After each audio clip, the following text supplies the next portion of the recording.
Srimad Bhagavatam, traducido y comentado por Srila Prabhupada. Canto 1. La creación. Capítulo 8. Las oraciones de la reina Kunti. Texto 29. Oh Señor, nadie puede entender tus pasatiempos trascendentales, que parecen ser humanos y por lo tanto son engañosos. Nada es objeto específico de tu preferencia, ni nada te causa envidia. La gente solo imagina que tú eres parcial.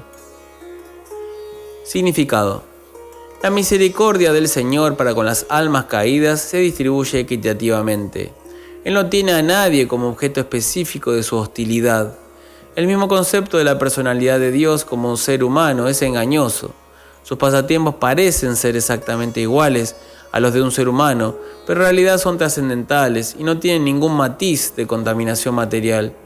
A él se le conoce sin duda como una persona parcial para con sus devotos puros, pero de hecho él nunca es parcial, así como el sol nunca es parcial para con nadie. Con el uso de los rayos del sol, a veces hasta las piedras se vuelven valiosas, mientras que un ciego no puede ver el sol, aunque haya suficientes rayos solares sobre él. La oscuridad y la luz son dos conceptos opuestos, pero eso no significa que el sol es parcial al distribuir sus rayos. Los rayos del sol están a la disposición de todo el mundo, pero las capacidades de los receptores difieren.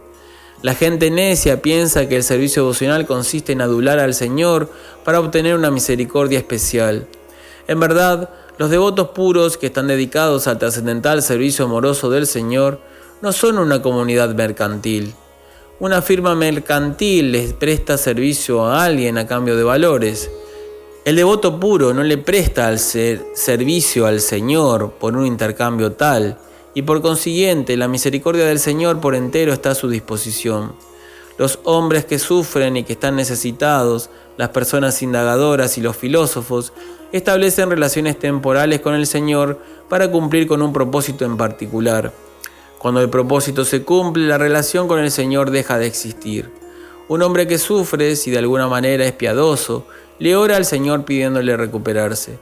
Pero en la mayoría de los casos, en cuanto la recuperación se acaba, al hombre que sufre deja de interesarle el hecho de mantener alguna relación con el Señor. La misericordia del Señor está a su disposición, pero Él está poco dispuesto a recibirla. Esa es la diferencia entre un devoto puro y un devoto con mezcla. Aquellos que están completamente en contra del servicio del Señor se considera que están en la oscuridad más abyecta. Aquellos que piden el favor del Señor únicamente en momentos de necesidad son receptores parciales de su misericordia. Y aquellos que están 100% dedicados al servicio del Señor son receptores completos de la misericordia de Él. Esa parcialidad en recibir la misericordia del Señor es relativa al receptor y no se debe a la parcialidad del supremamente misericordioso Señor. Cuando el Señor desciende a este mundo material mediante su energía supremamente misericordiosa, actúa como un ser humano y por lo tanto parece que el Señor es parcial únicamente con sus devotos, lo cual no es así. Pese a esa aparente manifestación de parcialidad, su misericordia se distribuye equitativamente. En el campo de batalla de Kurukshetra, todas las personas que murieron en la pelea en presencia del Señor obtuvieron la salvación sin las cualidades necesarias, debido a que morir ante la presencia del Señor purifica de los efectos de todos los pecados al alma que se está yendo, y por consiguiente, el hombre moribundo obtiene un lugar en alguna parte de la morada trascendental. De una forma u otra, si alguien se expone a los rayos solares, es seguro que obtendrá el beneficio requerido tanto con el calor como con los rayos ultravioletas. Por lo tanto, la conclusión es que el Señor nunca es parcial. Que la gente en general crea que Él es parcial es un error. Texto 30. Desde luego que es desconcertante, oh alma del universo, que tú trabajes, aunque eres inactivo, y que nazcas, aunque eres la fuerza vital y el innaciente. Tú mismo desciendes entre los animales, los hombres, los sabios y los seres acuáticos. En verdad, esto es desconcertante. Significado. Los trascendentales pasatiempos del Señor no solo son desconcertantes, sino también aparentemente contradictorios. En otras palabras, todos ellos son inconcebibles para la limitada capacidad del pensamiento del ser humano. El Señor es la supremamente predominante superalma de toda existencia, y sin embargo, Él aparece en la forma de un jabalí entre los animales, en la forma de un ser humano tal como Rama, Krishna, y en la forma de un rishi tal como Narayana, y en la forma de un ser acuático tal como un pez. Aún así, se dice que Él es innaciente y que Él no tiene la obligación de hacer nada. En el Shruti Mantra se dice que el Brahman Supremo no tiene la obligación de hacer nada. Nadie es igual ni más grande que Él. Él tiene múltiples energías y Él ejecuta todo de un modo perfecto, mediante actividad, fuerza y conocimiento automáticos.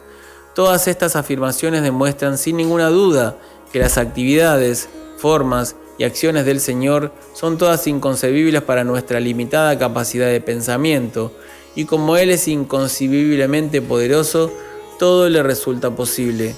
De modo que nadie puede medirlo exactamente. Cada acción del Señor es desconcertante para el hombre común. A Él no se le puede entender por medio del conocimiento védico, pero los devotos puros pueden entenderlo fácilmente porque están íntimamente relacionados con Él. Los devotos saben, por ende, que aunque Él aparezca entre los animales, no es un animal, ni un hombre, ni un rishi, ni un pez. Él es eternamente el Señor Supremo en todas las circunstancias. Texto 31.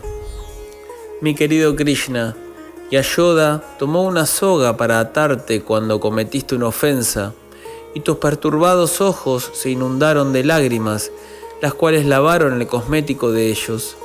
Y tú estabas asustado, aunque el temor personificado te tiene miedo a ti. Ver esto me resulta desconcertante. Significado. He aquí otra explicación del desconcierto que crean los pasatiempos del Señor Supremo. El Señor Supremo es el Supremo en todas las circunstancias, tal como ya se explicó. Ese es un ejemplo específico de cómo el Señor es el Supremo y al mismo tiempo, al estar en presencia de su devoto puro, es un juguete de este último.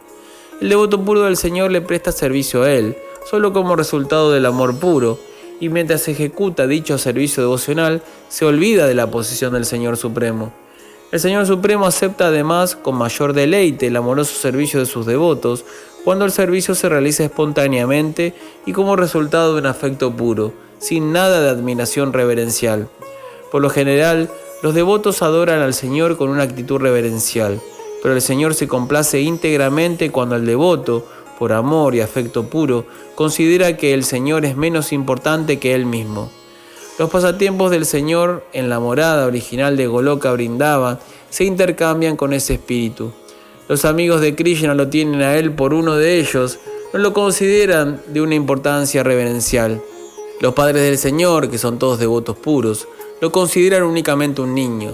El Señor acepta los castigos de sus padres más jubilosamente que las oraciones de los himnos védicos. De igual manera, Él acepta los reproches de sus prometidas con más gusto que los himnos védicos.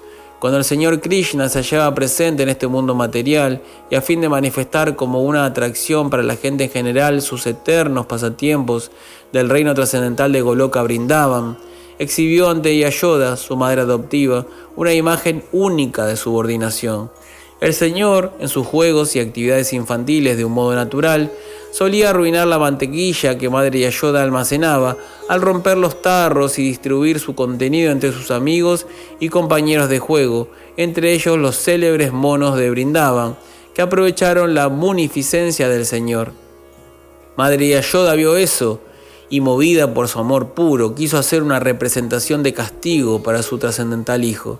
Ella tomó una soga y amenazó al Señor con atarlo, tal como se acostumbraba en los hogares corrientes.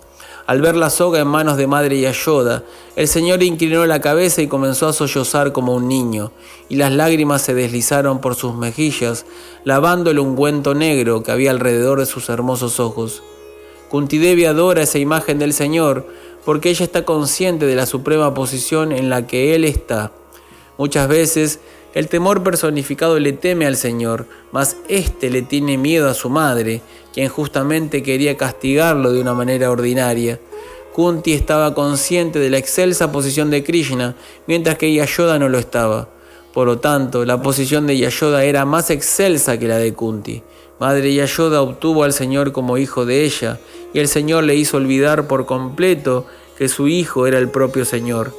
Si Madre Yashoda hubiera estado consciente de la excelsa posición del Señor, de seguro que hubiera dudado en castigarlo, pero a ella se le hizo olvidar esa situación, porque el Señor quiso ejecutar un acto infantil completo ante la afectuosa Yashoda. Este intercambio de amor entre la madre y el hijo se realizó de un modo natural, y Kunti, al recordar la escena, se desconcertó y no pudo menos que alabar el trascendental amor filial. Indirectamente, Madre Yashoda es alabada por su posición amorosa única, pues ella podía controlar en forma de su amado hijo, incluso al todopoderoso Señor. Texto 32. Algunos dicen que el innaciente nace en aras de la glorificación de los reyes piadosos, y otros dicen que él ha nacido para complacer al rey Yadu, uno de tus devotos más queridos. Tú apareces en la familia de él, tal como el sándalo aparece en las colinas de Malaya. Significado. Como la aparición del Señor en este mundo material es desconcertante, hay diferentes opiniones acerca del nacimiento del innaciente. En el Bhagavad Gita, el Señor dice que Él nace en el mundo material, aunque Él es el Señor de todas las creaciones y es innaciente. De modo que no puede negarse en absoluto el nacimiento del innaciente, debido a que Él mismo establece esta verdad. Pero aún así hay diferentes opiniones acerca de por qué Él nace. Eso también se declara en el Bhagavad Gita. Él aparece por medio de su propia potencia interna para restablecer los principios religiosos, proteger a los seres piadosos y aniquilar a los impíos. Esa es la misión de la aparición del innaciente. No obstante, se dice que el Señor está presente para glorificar al piadoso rey Yudhishthira. El Señor Shri Krishna quería ciertamente establecer el reino de los Pándavas por el bien de todos los seres del mundo. Cuando un rey piadoso gobierna el mundo, la gente es feliz. Cuando el gobernante es impío, la gente es infeliz. En la era de Kali, los gobernantes son impíos en la mayoría de los casos, y por ende los ciudadanos también están infelices continuamente. Pero en el caso de la democracia, los mismos ciudadanos impíos eligen a su representante para que los gobierne y en consecuencia no pueden culpar a nadie de su infelicidad. Maharaj Nala también fue célebre como un gran rey piadoso, pero él no tenía ninguna relación con el Señor Krishna. Por consiguiente, a Maharaj Yudhishthira se le destina aquí a ser glorificado por el Señor Krishna, quien también había glorificado al rey Yadu al nacer en la familia de este. Al Señor se le conoce como Yadava, Yaduvira, Yadunandana, etc., aunque Él siempre es independiente de dicha obligación. Él es tal como el sándalo que crece en las colinas de Malaya. Los árboles pueden crecer en cualquier parte, pero como los árboles de sándalo crecen principalmente en el área de las colinas de Malaya, el nombre del sándalo y las colinas de Malaya están estrechamente vinculados. Por lo tanto, se concluye que el Señor es por siempre innaciente como el sol, y sin embargo, Él aparece del mismo modo en que el sol sale por el horizonte oriental. Así como el sol nunca es el sol del horizonte oriental, asimismo el Señor no es hijo de nadie, sino más bien el Padre de todo lo que existe.